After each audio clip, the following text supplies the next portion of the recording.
আলহামদুলিল্লাহি রাব্বিল আলামিন।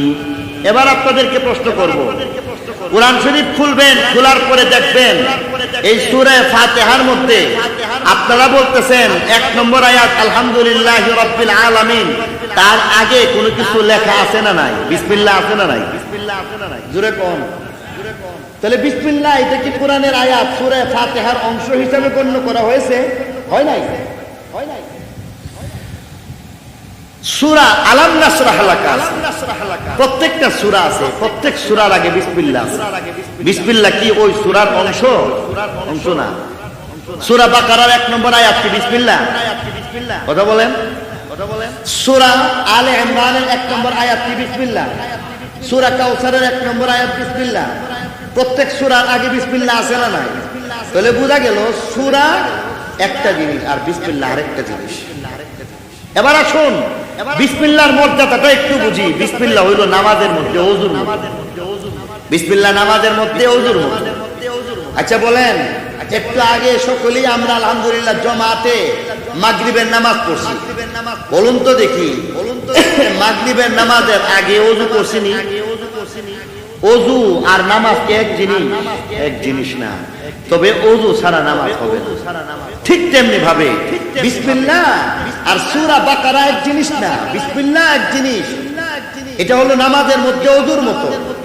ওযু ছাড়া যেমন সূরা, ওযু ছাড়া যেমন নামাজ শুরু করা যায় না, বিসমিল্লাহ ছাড়া সূরা বাকারা শুরু করা যায় না, বিসমিল্লাহ ছাড়া কোরআন শরীফ পড়া যায় না। তাহলে বলতে পারেন এই বিসমিল্লাহকে কোরআন শুরু করার জন্য একটা পাসওয়ার্ডের মতো, চাবিকাঠির মতো। মোবাইলের মধ্যে পাসওয়ার্ড দিয়ে মোবাইল লক করা হয়, 0000 চারটা শূন্য দিছে, মোবাইল লক হয়ে গেছে। আবার যখন এই পাসওয়ার্ডটা দিয়ে দিছে 0000 চারটা শূন্য যখন দিয়ে দিছে, তখন এটা কি হয়েছে? মোবাইল খুলে গেছে। কেউ 1 2 3 4 লাগাইছে, এটা তার পাসওয়ার্ড। ঠিক তেমনি ভাবে কোরআন শরীফ শুরু করার জন্য সর্বপ্রথম বিসমিল্লাহর মাধ্যমে শুরু করতে হয়। তবে এটাকে কোরআন শরীফের সূরা বাকারার আয়াত হিসেবে গণ্য করা হয় না, সূরা আলে ইমরানের আয়াত হিসেবে গণ্য করা হয়। এবার লক্ষ্য করুন, তৌরাত কিতাবের এক আয়াত 7 আসমান জমিনের চাইতে বেশি।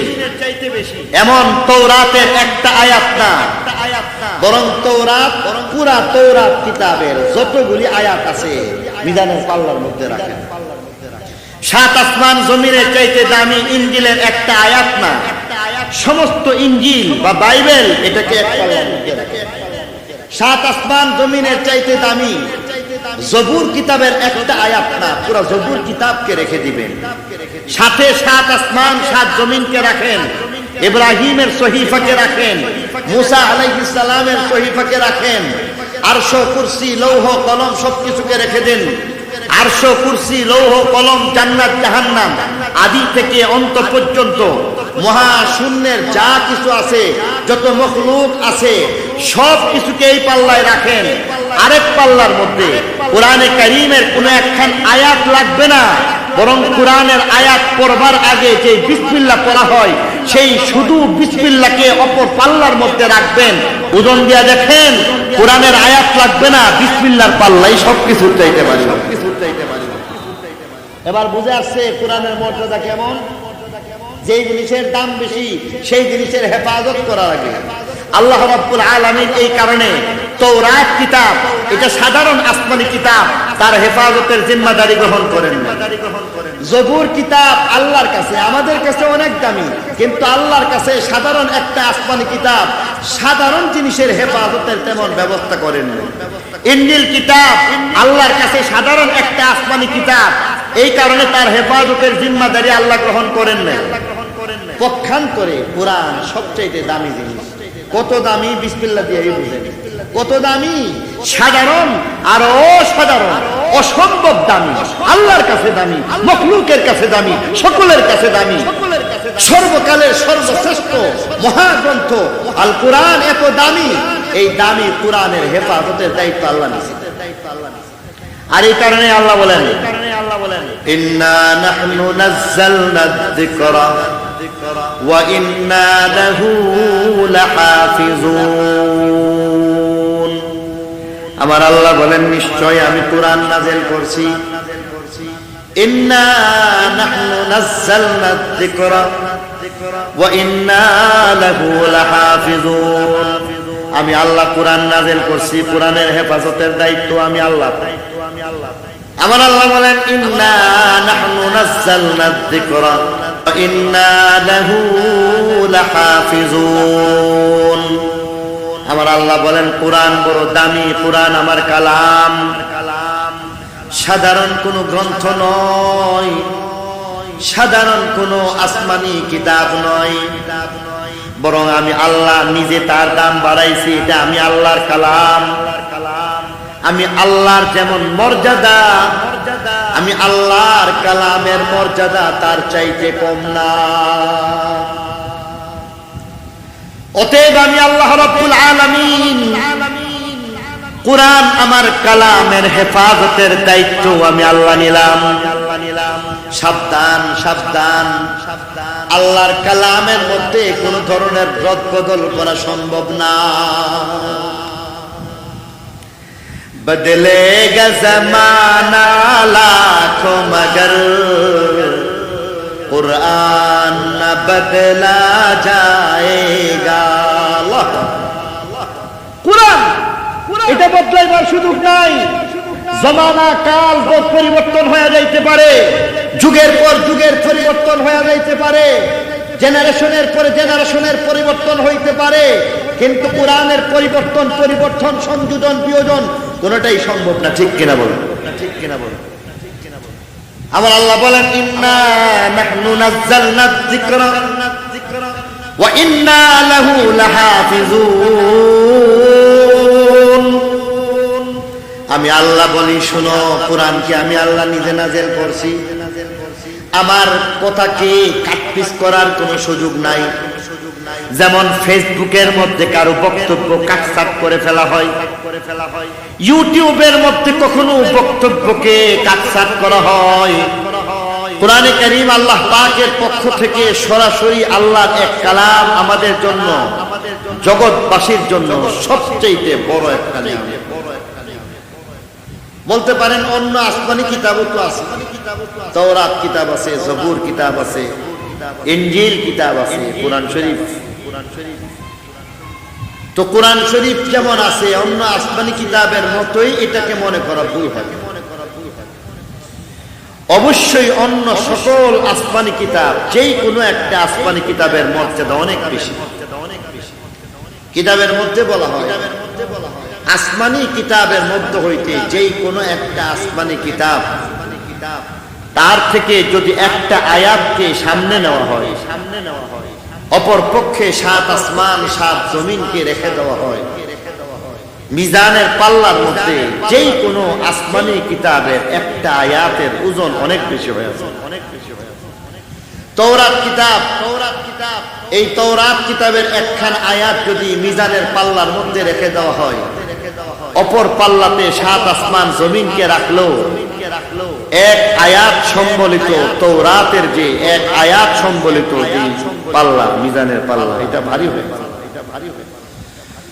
জবুরের একটা আয়াত 7 আসমান 7 জমিনের চাইতে দামি ইনজিলের একটা আয়াত 7 আসমান 7 জমিনের চাইতে দামি এবং ভারী ইব্রাহিম আলাইহিস সালামের সহিফা মুসা আলাইহিস সালামের সহিফা সেখান থেকে কোন একটা আয়াতকে যদি পাল্লায় রেখে দেওয়া হয় 7 আসমান 7 জমিনের মোকাবেলায় এই পাল্লাটাই ভারী হয়ে এর মধ্যে কোনো সন্দেহ নেই তবে তাই বলে কোরআনের সাথে তার কোনোভাবেই তুলনা করা চলবে না কোরআন এমন এক মর্যাদাবান এমন এক মহামূল্যবান ঐশীবান অন্য যত আসমানি কিতাব রয়েছে সমস্ত আসমানি কিতাবের মধ্যে একটা গুণ আছে আর কোরআনে কারীমের মধ্যে 2টা গুণ বা ডাবল গুণ আছে তাওরাত জবুর ইনজিল ইব্রাহিম আলাইহিস সালাম মুসা আলাইহিস সালামের সহিফা এই সবগুলোকে কিতাবুল্লাহ বলা হয় এটা একটা গুণ আর কোরআনে কারীমের মধ্যে 2টা গুণ তথা কোরআনকে যেমন কিতাবুল্লাহ বলা হয় সাথে সাথে এটাকে কালামুল্লাহ বলা হয় তৌরাত কিতাবকে কালামুল্লাহ বলার সুযোগ নাই, জবুর কিতাবকে, ইনজিল কিতাবকে, অন্য আসমানি কিতাবকে আল্লাহর কালাম বলার সুযোগ নাই। এখন বলতে পারেন আল্লাহর কিতাব আর আল্লাহর কালামের ব্যবধানটা কি? তৌরাত কিতাব, জবুর কিতাব, ইনজিল কিতাব, এগুলি আমাদের নবীদের হাদিসের সমমানের হয়ে থাকে। হাদিসের যেই মর্যাদা তৌরাত কিতাবের সেই মর্যাদা, আল্লাহর নবীর হাদিসের যেই মর্যাদা জবুর কিতাবের সেই মর্যাদা, আল্লাহর নবীর হাদিসের যেই মর্যাদা ইনজিল কিতাবের সেই মর্যাদা। কেননা ভালোভাবে যদি লক্ষ্য করা হয়, একটা উদাহরণের মাধ্যমে আপনাদের সামনে বিষয়টা খুব সুন্দরভাবে বলা সম্ভব। আচ্ছা, জেনে থাকেন, যারা জানেন তারা বলুন তো দেখি, জবুর কিতাব কার উপর নাযিল হয়েছে? কেউ বলবেন না? বলেন। তাওরাত, জবুর, ইনজিল, কোরআন, চারটা আসমানি বড় কিতাব আছে। তাওরাত কিতাব হযরত মুসা আলাইহিস সালামের উপরে নাযিল হয়েছে। ইনজিল কিতাব এটা হযরত ঈসা আলাইহিস সালামের উপরে নাযিল হয়েছে। কোরআন শরীফ আমাদের নবীদের উপরে নাযিল হয়েছে। বলেন জবুর কিতাব কার উপরে নাযিল হয়েছে? দাউদ আলাইহিস সালামের উপরে। কার উপরে? এটা জানতে হবে। মাহফিল থেকে কিছু জানা শিখা দরকার আছে, না হয় এত বড় ব্যবস্থার কোনো দুই আনার দাম থাকবে না। জবুর কিতাব যে নাযিল হয়েছে, এটা কেমন করে নাযিল হয়েছে? জবুর কিতাব নাযিল হয়েছে এইভাবে যে আল্লাহ রাব্বুল আলামিন হযরত দাউদ আলাইহিস সালামের সিনার মধ্যে জবুর কিতাবকে ঢাইলা দিয়েছেন। অর্থাৎ আল্লাহ রাব্বুল আলামিন জবুর কিতাবের বাণীগুলিকে দাউদ আলাইহিস সালামের সিনার মধ্যে ঢেলে দিয়েছেন। আর হযরত দাউদ আলাইহিস সালাম আল্লাহর পক্ষ থেকে এলকাকৃত নাযিলকৃত সিনার মধ্যে যে জবুর কিতাব ঢাইলা দিয়েছেন, সেখান থেকে মর্মটা বর্ণনা করছেন, এটাই জবুর কিতাব হয়েছে।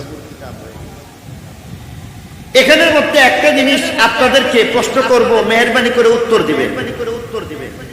আল্লাহ নবী যত কথা বলেছেন, কোন একটা কথা আল্লাহ নবী বানায় বলছেন? আরো জোরে বলতে হবে।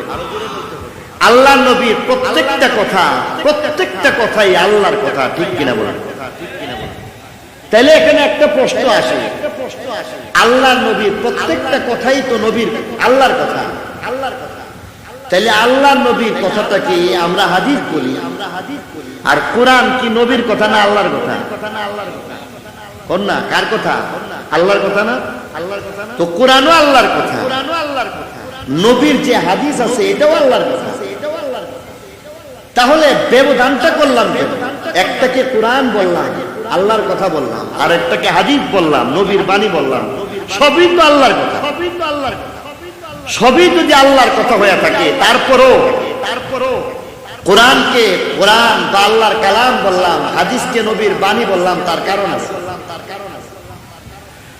অর্থাৎ কোরআন হইতেছে আল্লাহর এমন কথা যে আল্লাহ রাব্বুল আলামিন যেইভাবে বলছেন ঠিক সেইভাবেই জিবরাইল আমিন আল্লাহর কাছ থেকে গ্রহণ করেছেন, শুনছেন, শিখছেন। জিবরাইল আমিন নবীজিকে ঠিক সেইভাবেই বলছেন, এবং জিবরাইল আমিন নবীজিকে যেইভাবে বলছেন নবীজি সেইভাবে শিখছেন। শেখার পরে আল্লাহ নবী সাহাবায়ে কেরামের কাছে ঠিক সেইভাবেই বলছেন। সাহাবায়ে কেরাম তাবেঈনকে বলছেন, শিখাইছেন।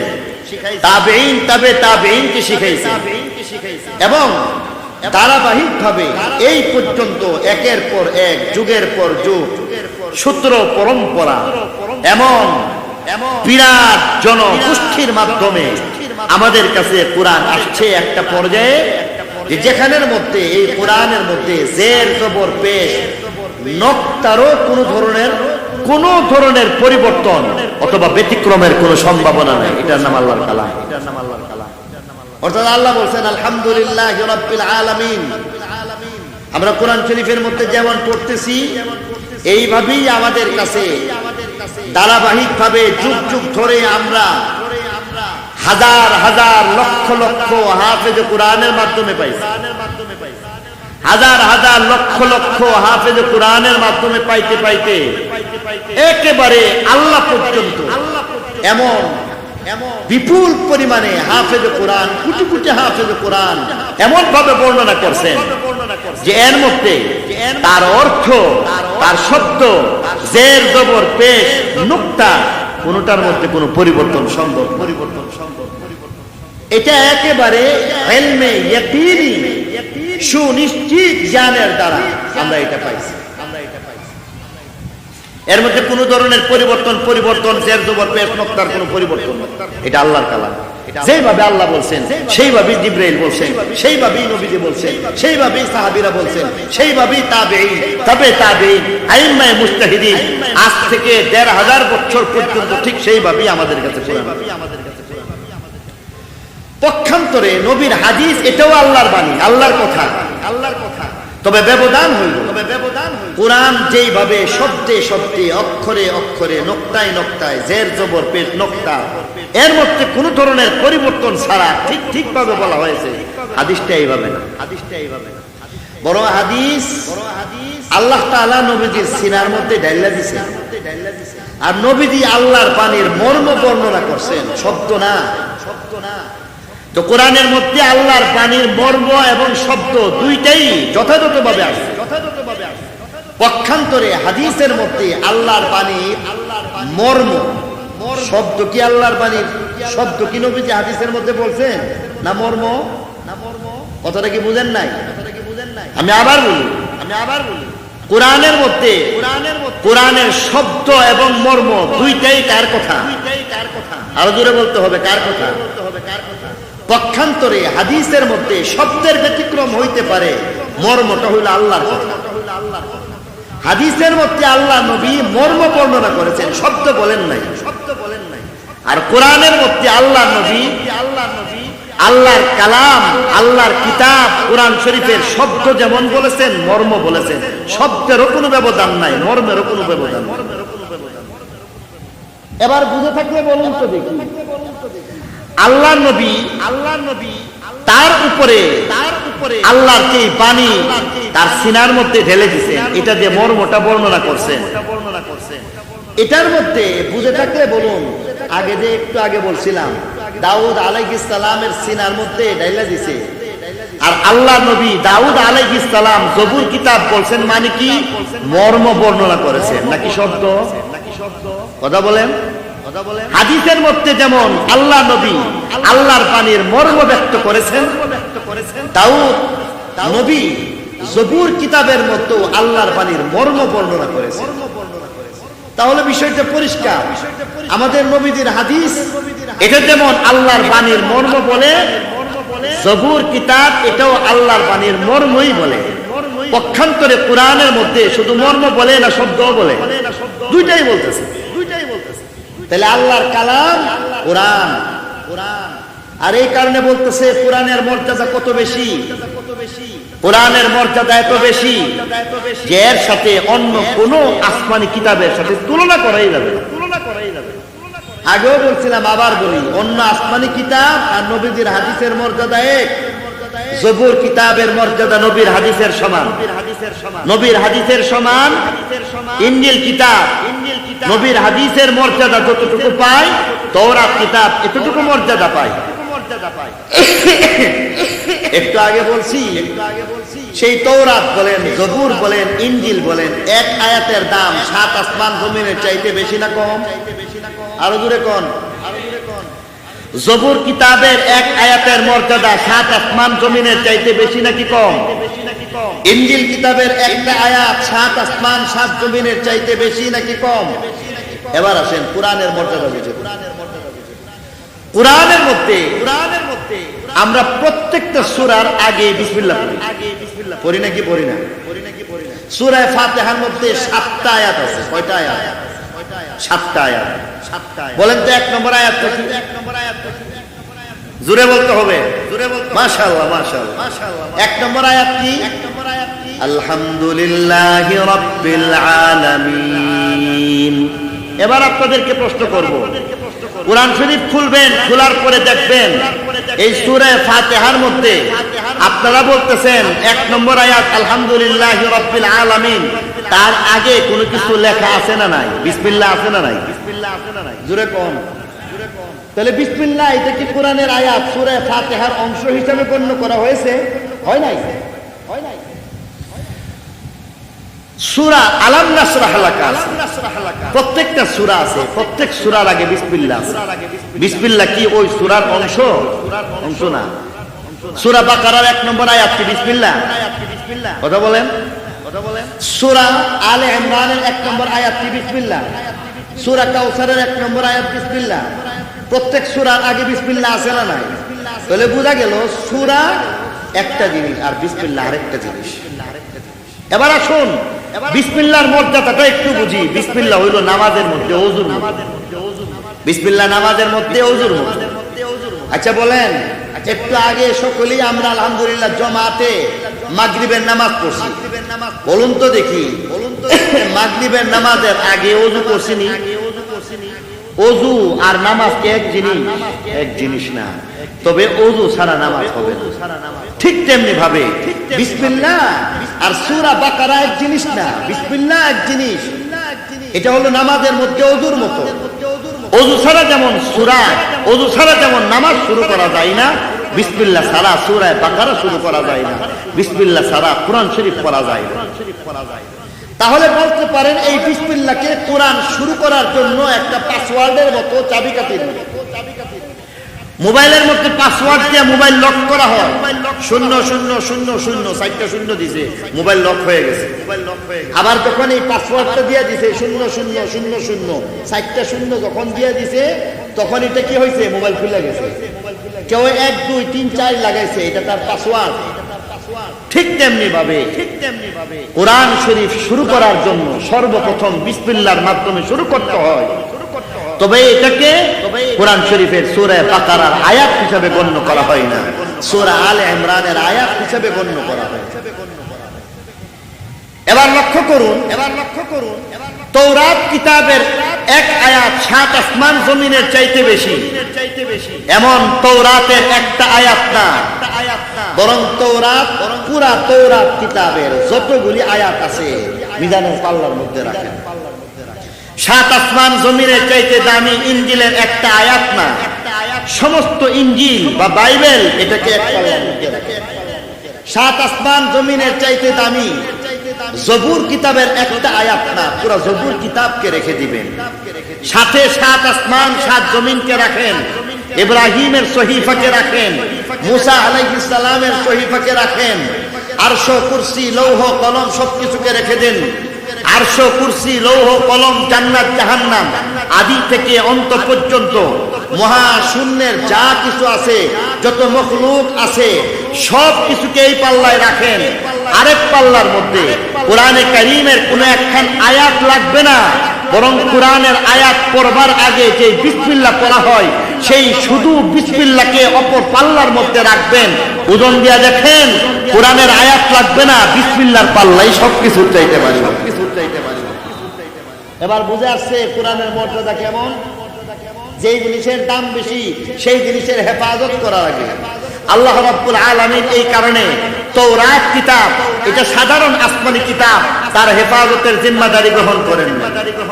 জবুর কিতাব আল্লাহর কাছে, আমাদের কাছে অনেক দামি, কিন্তু আল্লাহর কাছে সাধারণ একটা আসমানি কিতাব, সাধারণ জিনিসের হেফাজতের তেমন ব্যবস্থা করেন। ইনজিল কিতাব আল্লাহর কাছে সাধারণ একটা আসমানি কিতাব, এই কারণে তার হেফাজতের জিম্মাদারি আল্লাহ গ্রহণ করেন না। পক্ষান্তরে কোরআন সবচেয়ে দামি জিনিস। কত দামি? বিসমিল্লাহ দিয়ে বুঝেন কত দামি।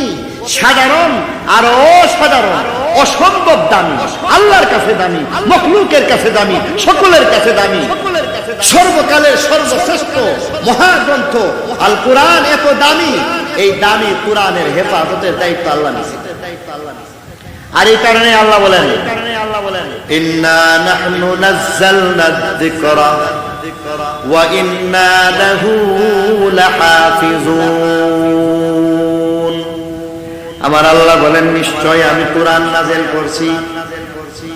ইন্না নাহনু নাযালনা যিকরা ওয়া ইন্না লাহু লাহাফিজুন। আমি আল্লাহ কোরআন নাযিল করছি, কোরআনের হেফাজতের দায়িত্ব আমি আল্লাহ। আমার আল্লাহ বলেন ইন্না নাহনু নাযালনা যিকরা ওয়া ইন্না লাহু লাহাফিজুন। আমার আল্লাহ বলেন কোরআন বড় দামি, কোরআন আমার কালাম, সাধারণ কোনো গ্রন্থ নয়, সাধারণ কোনো আসমানি কিতাব নয়, বরং আমি আল্লাহ নিজে তার দাম বাড়াইছি। এটা আমি আল্লাহর কালাম। আমি আল্লাহর যেমন মর্যাদা, আমি আল্লাহর কালামের মর্যাদা তার চাইতে কম না। অতএব আমি আল্লাহ রাব্বুল আলামিন কোরআন আমার কালামের হেফাজতের দায়িত্ব আমি আল্লাহ নিলাম। সাবধান সাবধান, আল্লাহর কালামের মধ্যে কোন ধরনের রদবদল করা সম্ভব না। बदलेगा ज़माना लाखों मगर कुरान न बदला जाएगा। कुरान এটা বদলাইবার সুযোগ নাই। জমানা কাল পরিবর্তন হয়ে যাইতে পারে, যুগের পর যুগের পরিবর্তন হয়ে যাইতে পারে, জেনারেশনের পরে জেনারেশনের পরিবর্তন হইতে পারে, কিন্তু কোরআনের পরিবর্তন সংযোজন বিয়োজন কোনটাই সম্ভব না। ঠিক কিনা বলুন, ঠিক কিনা বলুন। আমার আল্লাহ বলেন ইন্না নাহনু নাযালনা যিকরা ওয়া ইন্না লাহু লাহাফিজুন। আমি আল্লাহ বলি শুনো, কোরআনকে আমি আল্লাহ নিজে নাযিল করছি। আমার কথাকে কাটপিস করার কোনো সুযোগ নাই।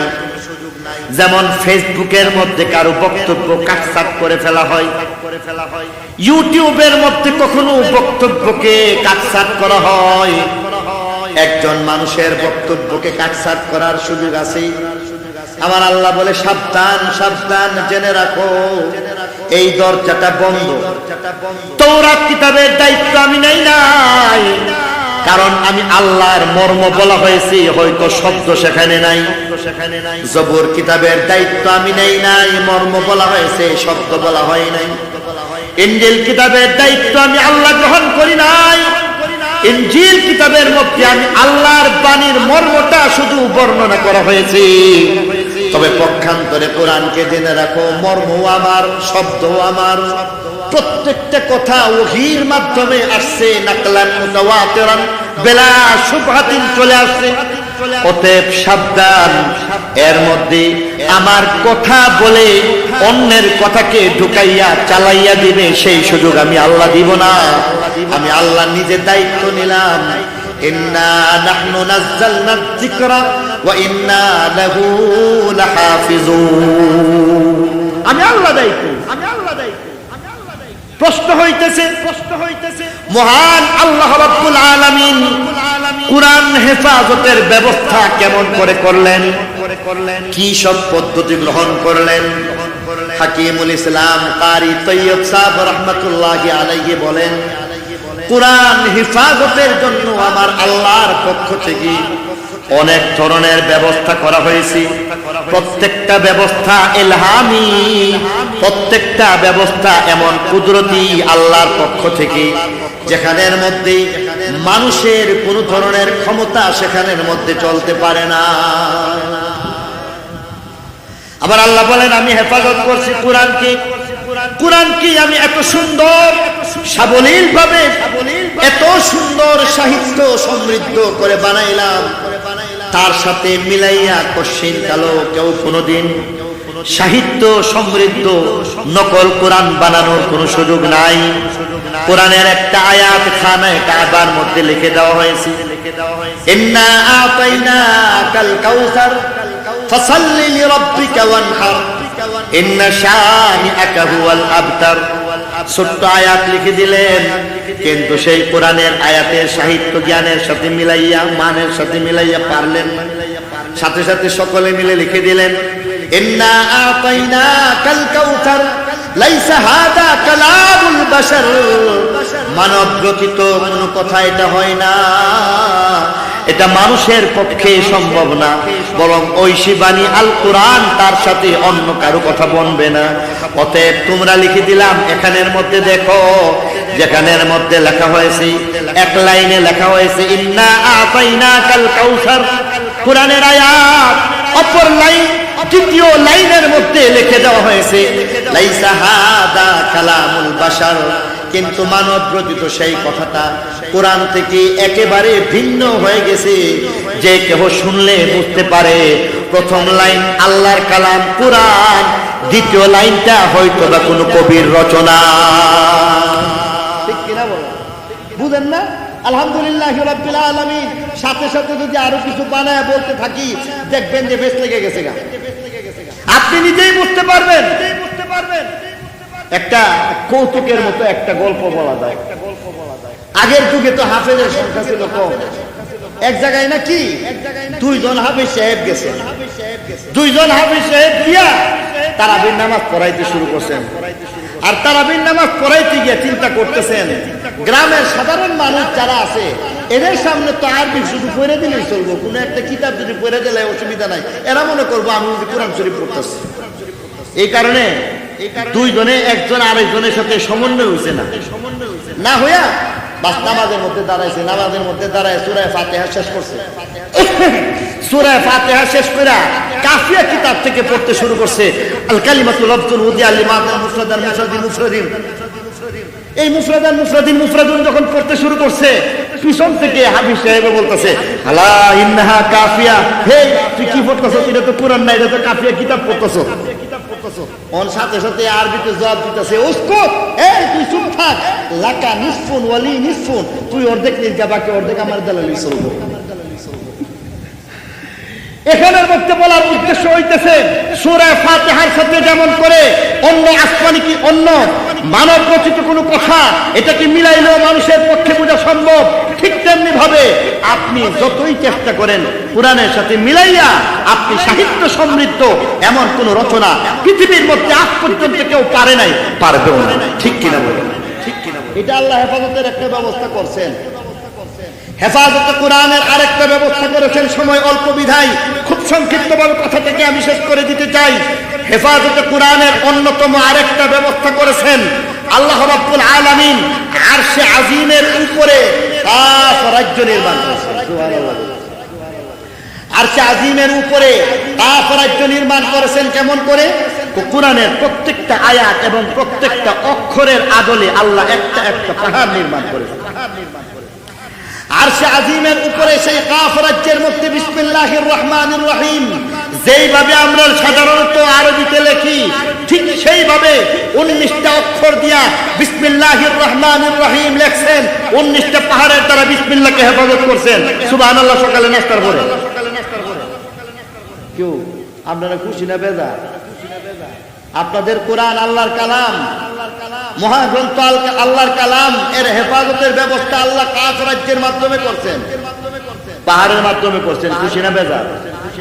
তো খুশি হইলে একটা উচ্ছ্বাস থাকে। ছক্কা মারে যায় না ফুলাফা, ছক্কা মাইরা ছক্কা কইতাছে, এরপরে বাজি ফুটা, এরপরে টিনের মধ্যে বাইরে যাচ্ছে, হেই ছক্কা ছক্কা ছক্কা। সত্যি কি আপনারা খুশি? আওয়াজ আস্তে আস্তে করে বুঝতেছে আসলে খুশি আমরা। এই বারপুরের মানুষ খুশি হইলে আওয়াজটা বড় হওয়া লাগবে।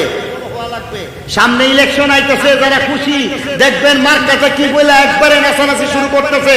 আপনারা কি সেই মার্কাটা কির মতো খুশি না আরো বেশি খুশি? তাহলে একবার আল্লাহর নামটা জুড়ে বলতে পারবেন? বলেন সুবহানাল্লাহ, বলেন আলহামদুলিল্লাহ, বলেন আল্লাহু আকবার। আল্লাহ রাব্বুল আলামিন সেই কাফ রাজ্যের মধ্যে বিসমিল্লাহির রহমানির রহিম 19টা অক্ষর দিয়া বিসমিল্লাহর হেফাজত করেছেন। আলহামদুলিল্লাহি রাব্বিল আলামিন প্রত্যেকটা অক্ষর দিয়া একটা পাহাড় বানাইছেন, প্রত্যেকটা অক্ষর দিয়া একটা পাহাড় বানাইছেন। আলিফ লাম মিম প্রত্যেকটা অক্ষর দিয়া একটা পাহাড় বানাইছেন। কোরআনের মধ্যে যতগুলি অক্ষর রয়েছে ততগুলি পাহাড় বানাইছেন। কোরআনের মধ্যে যতগুলি নোক্তা রয়েছে ততগুলি পাহাড় বানাইছেন। কাফ রাজ্যের মধ্যে আল্লাহ রাব্বুল আলামিন কোরআনকে হেফাজতের এই ব্যবস্থা করেছেন, যেখানের মধ্যে পৃথিবীর কোনো শক্তি সেখানে হস্তক্ষেপ করার কোনো সুযোগ নাই। ইন্না নাহনু নাযালনা যিকরা ওয়া ইন্না লাহু লাহাফিজুন। আমার আল্লাহ বলেন আমি কোরআনকে হেফাজত করেছি, আমি কোরআনকে আল্লাহ নিজে নাযিল করেছি। কাফ রাজ্যের মধ্যে কোরআনকে আমি হেফাজত করেছি, এক একটা অক্ষর দিয়ে আমি এক একটা পাহাড় বানাইছি। কোরআনকে হেফাজতের দ্বিতীয় আরেকটা ব্যবস্থা হইতেছে লৌহে মাহফুজ। আমার আল্লাহ বলেন বাল হুয়া কুরআনুম মাজিদ ফি লাওহিন মাহফুজ। কোরআনকে আমি আল্লাহ রাব্বুল আলামিন লৌহে মাহফুজের মধ্যে হেফাজত করেছি, যেখানের মধ্যে পৃথিবীর কোন শক্তি সেখানের মধ্যে হস্তক্ষেপ করার সুযোগ নাই। কোরআনকে হেফাজতের তৃতীয় আরেকটা ব্যবস্থা আমার আল্লাহ গ্রহণ করেছেন। কোরআনকে আমার আল্লাহ হেফাজতের তৃতীয় ব্যবস্থা করেছেন। হযরত ইসরাফিল আলাইহিস সালামের কপালের মধ্যে আমার আল্লাহ পুরা 30 পারা কোরআনকে লিখে লিখে হেফাজত করেছেন। বলি সুবহানাল্লাহ। হযরত ইসরাফিল আলাইহিস সালাম সাধারণ কোন ফেরেশতা নয়, যিনি দাঁড়াইলে পাওগুলি সাত জমিনের নিচে তাহতা সারা পর্যন্ত গিয়া ঠেকে, যিনি দাঁড়াইলে তার মাথাটা একেবারে আরশে আজিম পর্যন্ত গিয়া ঠেকে। কিতাবের মধ্যে বলা হয় এই ইসরাফিল আলাইহিস সালামের মাথার মধ্যে সমস্ত পৃথিবীর যত পানি রয়েছে 4 ভাগের 3 ভাগ অথবা 3 ভাগের 2 ভাগ পানি রয়েছে। সাগর মহাসাগরের সমস্ত পানিগুলিকে যদি ইসরাফিলের মাথার মধ্যে একসাথে একযোগে ঢেলে দেওয়া হয়, বলা হয় যে একটা ফুটা পানি কদম পর্যন্ত পৌঁছাইবে না, বরং পৃথিবীর সমস্ত পানি তার মাথার মধ্যে চুষে খতম হয়ে যায়। হযরত ইসরাফিল আলাইহিস সালামের কপালের মধ্যে আমার আল্লাহ 30 পারা কোরআন লিখে হেফাজত করেছেন। সর্বশেষ বংশ হয় আমার আল্লাহ হাফেজে কোরআনকে নির্বাচন করেছেন। হাফেজে কোরআনকে হেফাজতের জন্য নির্বাচন করলেন। 30 পারা কোরআন, লক্ষ লক্ষ কোটি কোটি হাফেজে কোরআন। এই হাফেজে কোরআনের সিনার মধ্যে আমার আল্লাহ 30 পারা কোরআনকে লিখে দিয়ে হেফাজত করেছেন। সবকিছু ধ্বংস হয়ে যেতে পারে, সবকিছু দোকান লাইব্রেরি খতম হয়ে যাইতে পারে, কাগজ খতম হয়ে যাইতে পারে, অসুবিধা নাই। যদি কোরআনের মধ্যে কোনো একটা অক্ষরের পরিবর্তন হয়ে যায়, এই পাহাড়পুর গ্রাম থেকে শত শত হাফেজ কোরআন দাঁড়ায় যাইবে। আর প্রথম থেকে নিয়ে শেষ পর্যন্ত সূরা ফাতিহার আলহামদুলিল্লাহ থেকে নিয়ে শুরু করে সূরা বাকারা থেকে শুরু করে 30 পারা কোরআনের সূরা নাস পর্যন্ত যেমন ছিল তেমন কোরআন লিখে দেওয়া সম্ভব। ঠিক কিনা বলেন? তাহলে আল্লাহ রাব্বুল আলামিন কোরআনকে হেফাজতের দায়িত্ব নিয়েছেন। আর এই কোরআনকে হেফাজতের দায়িত্ব নেওয়ার পরে আমার আল্লাহ সেই কোরআনকে হেফাজতের ব্যবস্থা করেছেন। পাঁচত একটা ব্যবস্থার নাম হইতেছে হাফেজ কোরআন। হাফেজ কোরআনের মাধ্যমে আমার আল্লাহ 30 পারা কোরআন হেফাজত করেছেন।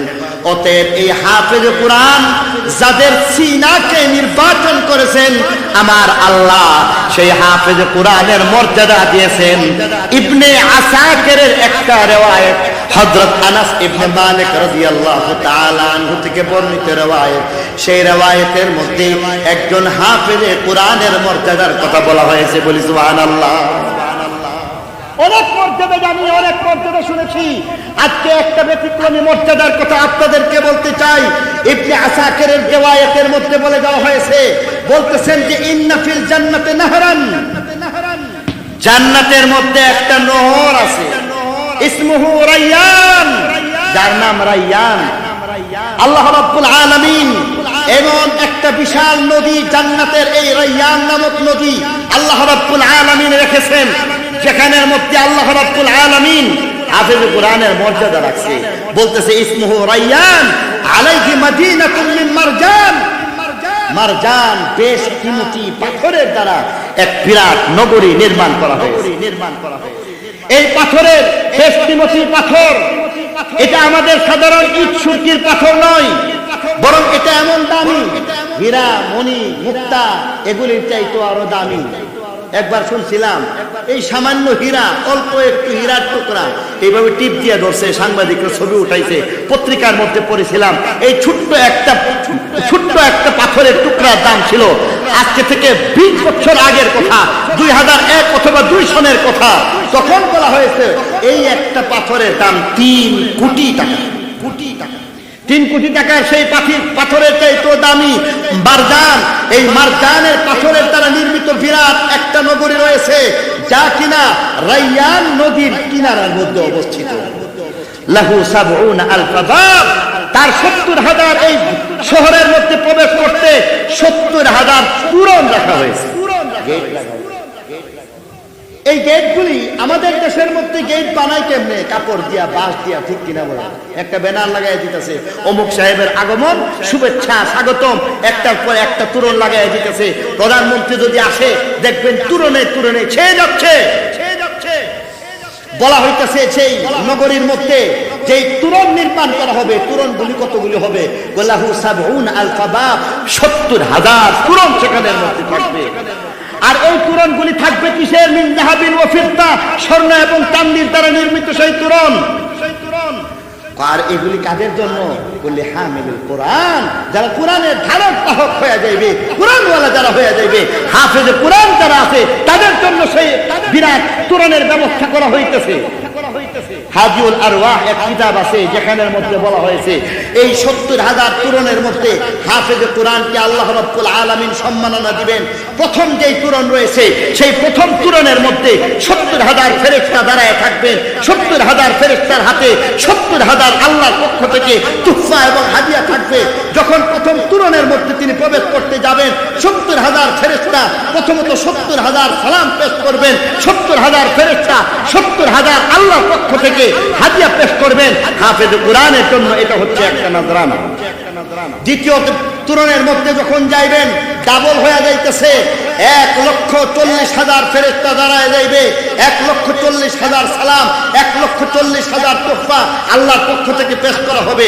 তৃতীয় দরজার মধ্যে যখন যাইবে, সেই তোরণের মধ্যে গিয়ে দেখতেছেন 2,80,000 ফেরেশতা 2,80,000 সালাম পেশ করবেন, 2,80,000 তোহফা সেখানের মধ্যে পেশ করবেন। সামনে যখন যাইবে, এর পরবর্তীতে যেখানের মধ্যে যাইবে ডাবল হয়ে যাইতেছে, 5,60,000 এই ফেরেশতা সেখানের মধ্যে দাঁড়াইবেন। 5,60,000 ফেরেশতা সেখানের মধ্যে তাদেরকে এতবার সালাম পেশ করবেন। 5,60,000 তোহফা আল্লাহর পক্ষ থেকে পেশ করবেন। হইতে হইতে সর্বশেষ যে তুরন্ত থাকবে, সেখানের মধ্যে যখন অবস্থিত হয়ে যাইবে, সেখানের মধ্যে দেখবে 490 কোটি ফেরেশতা, অর্থাৎ প্রায় 500 কোটি ফেরেশতা সেখানের মধ্যে তারা দাঁড়াইবে। দাঁড়ানোর পরে 500 কোটি সালাত ও সালাম পেশ করবে, 500 কোটি হাদিয়া আল্লাহর পক্ষ থেকে দিয়া পেশ করবেন। আর বলতেছেন এটা হইতেছে জান্নাতের মধ্যে হাফেজ কোরআন যারা আছে, তাদের অনেক পুরস্কারের মধ্যে হইতে ছোট্ট একটা নজরানা মহান আল্লাহর পক্ষ থেকে হাফেজ কোরআনের সম্মানের জন্য দেওয়া হয়েছে। মেরে মুহতারাম দোস্ত বুজুর্গ, এই হাফেজ কোরআনের মর্যাদা কেন? কারণ আল্লাহ এদেরকে দিয়েই কোরআনকে হেফাজত করছেন, ঠিক কিনা বলুন? আজকে আমরা হাফেজ কোরআনের মর্যাদা বুঝি না। আজকে এখানের মধ্যে দস্তার বন্দিতে সেই মর্যাদার একটা নমুনা দেখায় দেওয়া হয়েছে। কত বড় কথা!